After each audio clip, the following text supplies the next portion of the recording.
تا حالا شده وقتی یه بنز از کنارت رد میشه ناخودآگاه بهش زل بزنی و یک لحظه زندگی لاکچری تو ذهنت بیاد؟ خب بی دلیل نیست.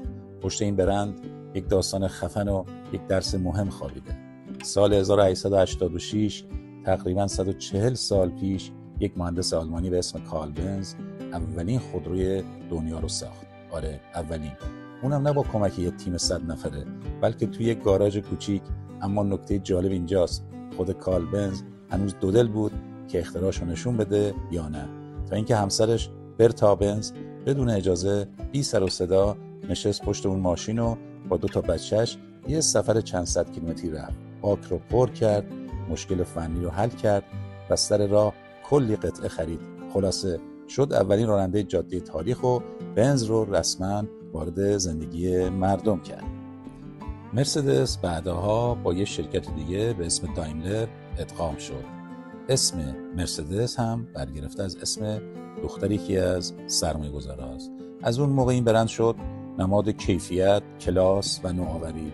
اگه جنگ جهانی بود بنز میساخت، اگه ماشین تشریفاتی لازم بود بنز می اومد، اگه مسابقه فرمول 1 بود بنز می برد. حالا مرسدس بنز فقط یک ماشین نیست، یک سبک زندگیه، یه جور فلسفه است. هم نوآوری، هم جسارت، هم پشتکار و مهمتر از همه درسی که میتونه برای ما داشته باشه. اگه میخوای چیزی رو به دنیا نشون بدی شاید یه برتا لازم داشته باشی که بدون منت بهت ایمان داشته باشه، مثل برتا خانم آقای بنز. اگه یه روزی خاصی بگی منم یک کارل بنزم، باید اول خودت رو باور داشته باشی، اما اگه یه دلقرص هم همراهت باشه دنیا حتما صدای موتورت رو میشنوه. اگه از این مدل داستانا خوشت اومد حتما سابسکرایب کن، چون قراره با هم بریم سراغ برندهای دیگه‌ای که دنیا رو تکون دادن.